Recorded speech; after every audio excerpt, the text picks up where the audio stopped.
This week on The Valley. I think you're living in some fairy tale world where you're like, this is Miss America. Wrong pageant. You have hurt me.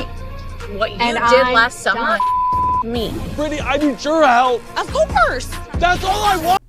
Yo, what is up, everybody? Welcome back. Today we're going to be recapping the new episode of The Valley, Season 2, Episode 15, the season finale. Let's get right into this.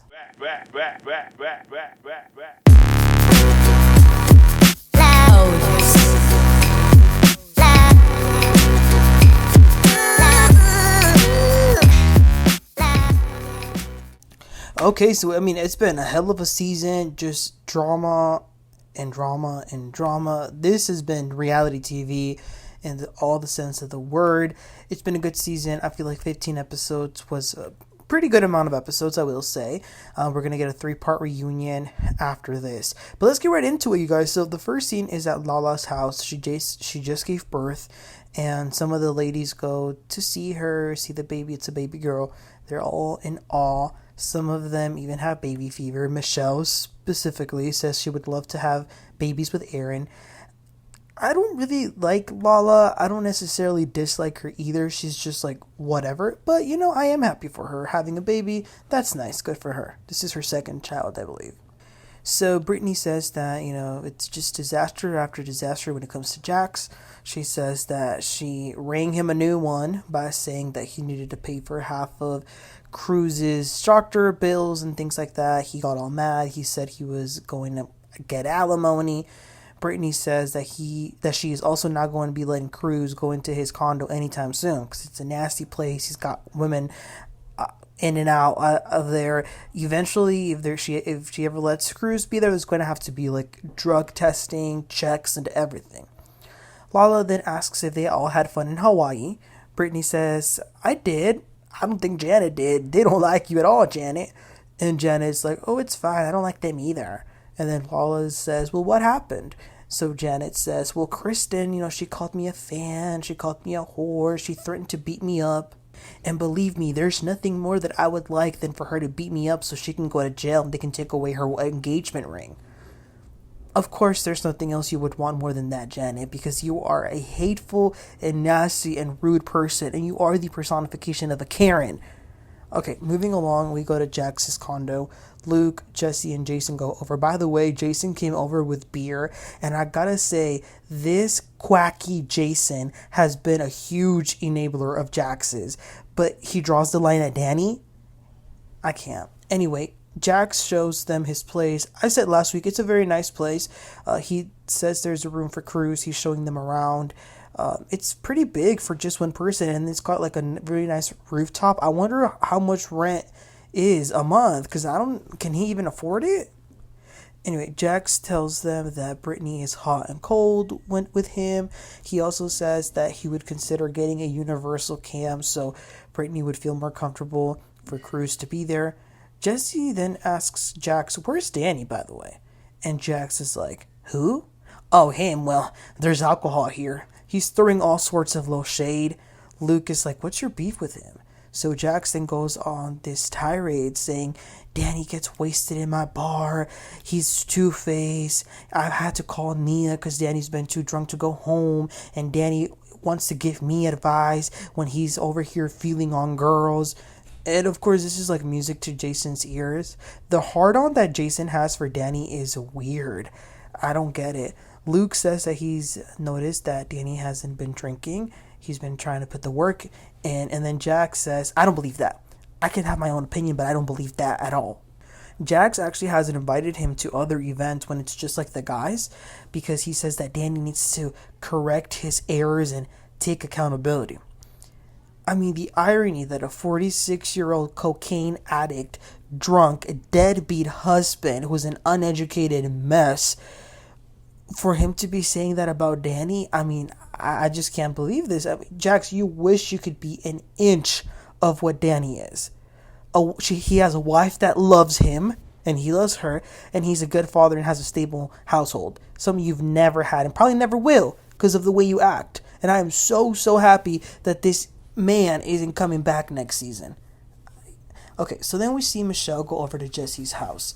Jesse feels good because at the Hawaii trip, he had a very productive conversation with Aaron, and that spilled over to having a pretty good, decent time with Michelle too. So things were definitely a little better than they were before.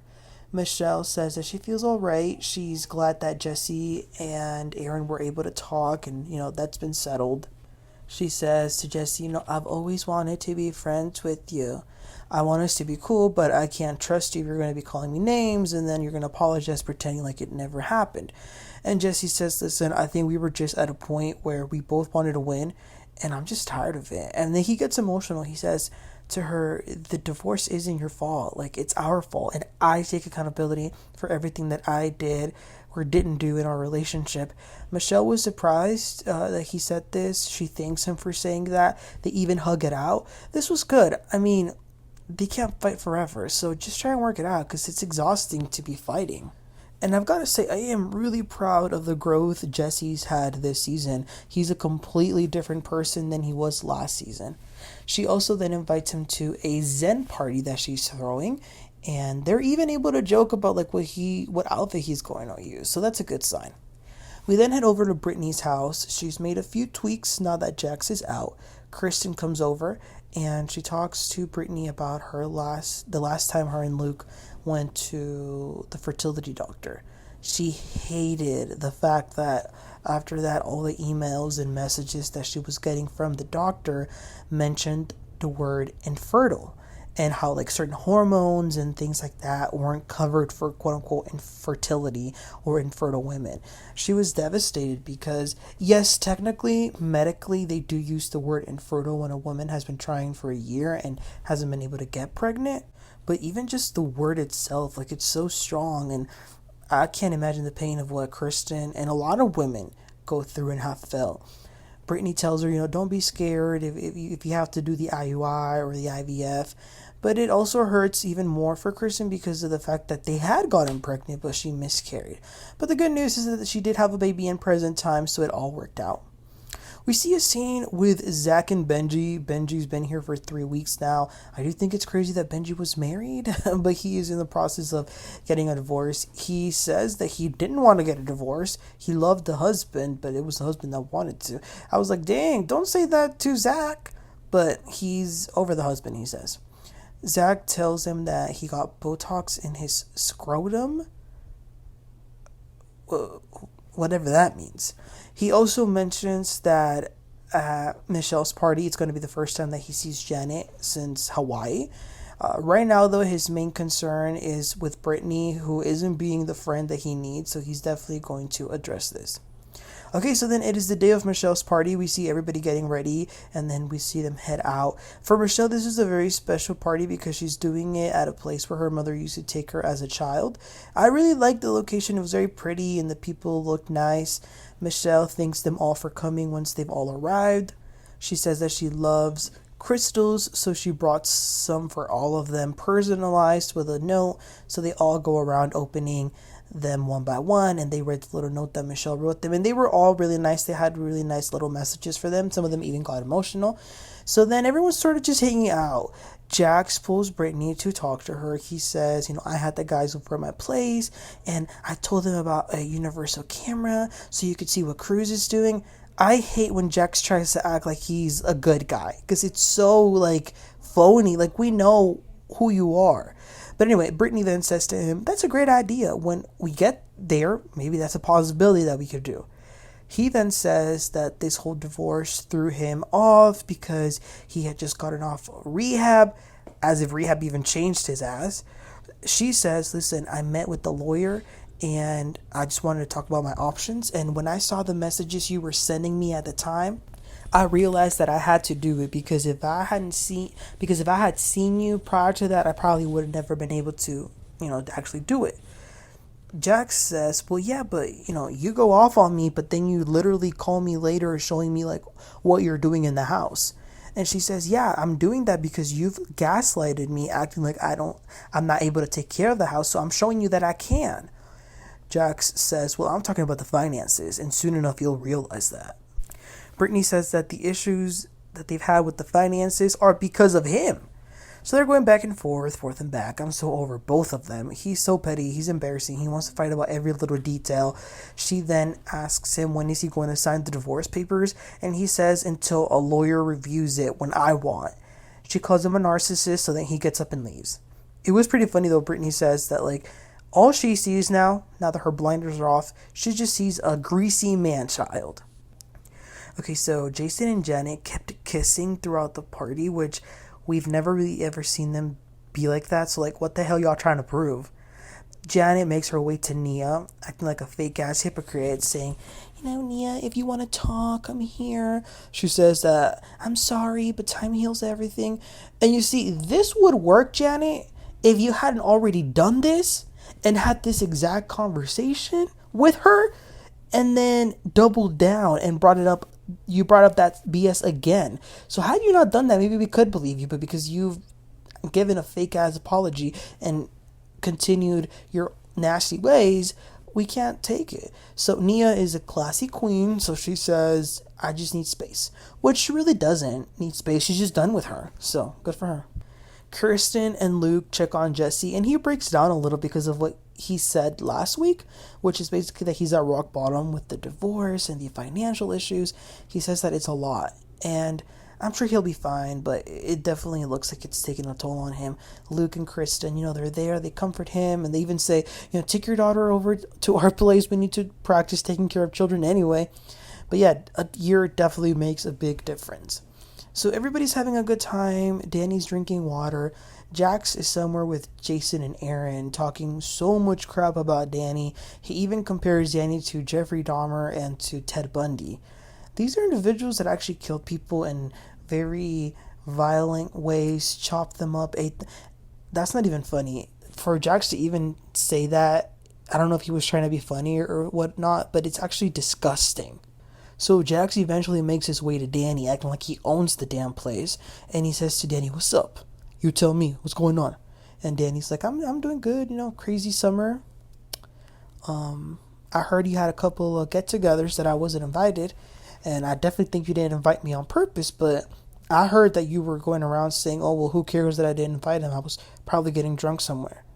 So Jax says, listen, I'm not saying you're a bad father, but you're a terrible drunk. Danny says, how can you say that? You don't have a leg to stand on. Jax says, I do. All I have is anger issues that leads me to drink, but I don't have a drinking problem. I just have an anger issue problem. What? Jax says, you've been kicked out of my bar for touching girls inappropriately many times. Danny says, no, that happened once, which I've owned up to. Jax then keeps going in on him, saying that Danny and Nia want to pretend to be perfect in front of everyone. Nia eventually goes there too, because everyone can pretty much hear this.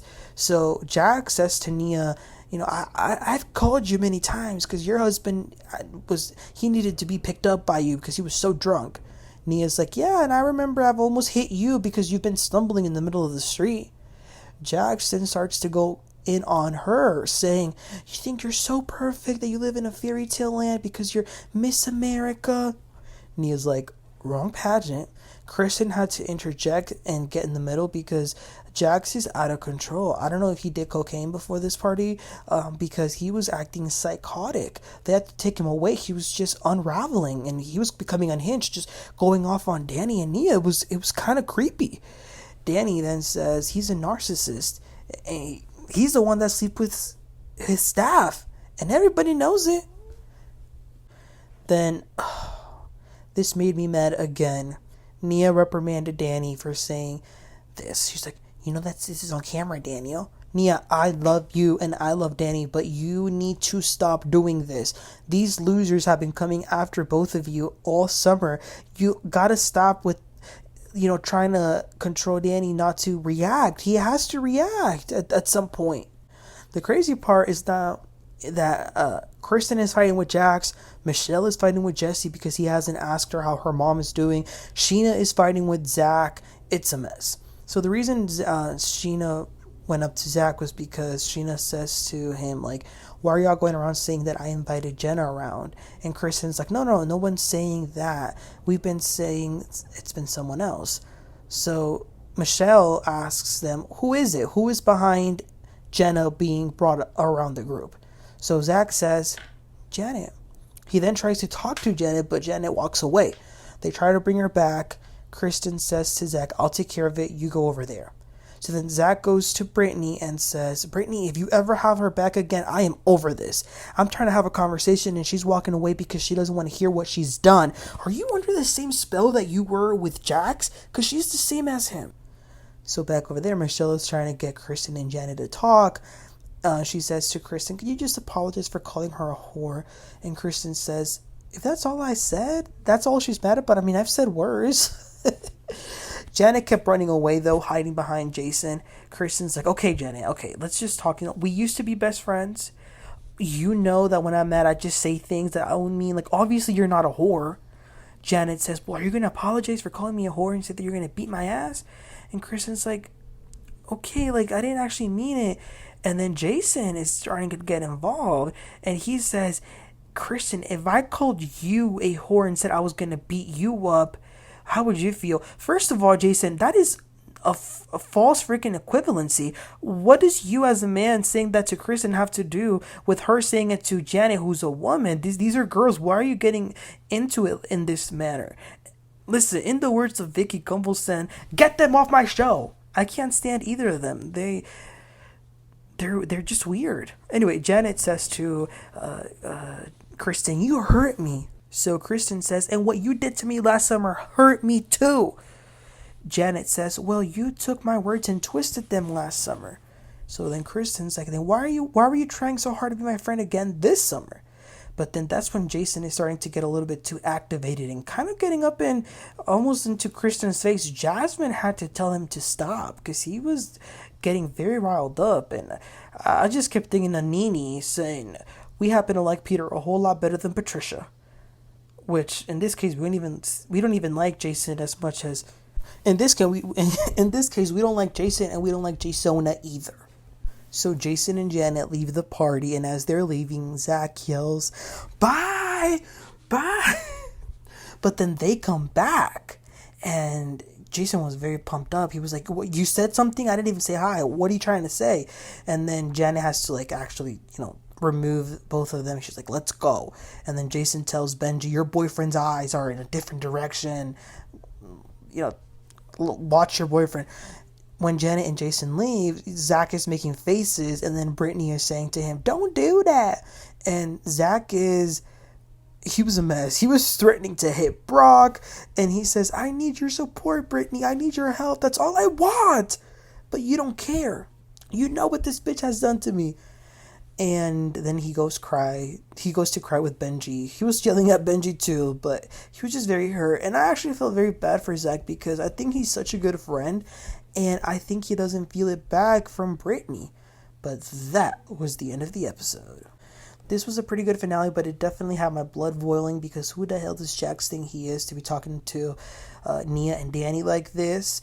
And Jason and Janet, I'm not even going to waste my time on them. Y'all know how I feel about them. We pretty much all feel the same way. And I think I speak for most people when I say, don't bring these two back on our screens. Because there's a thing. Listen, every show needs a villain. Every show needs an antagonist. Someone that's going to be messy, be a pot stirrer, do this, do that. But you gotta at least be likable. These two aren't even likable. They're not even funny. But anyways, you guys, I'm looking forward to the reunion. The only thing I will say that I'm disappointed in the reunion was that the reunion was filmed 2 episodes in. Meaning, only 2 episodes had aired, and then they filmed the reunion.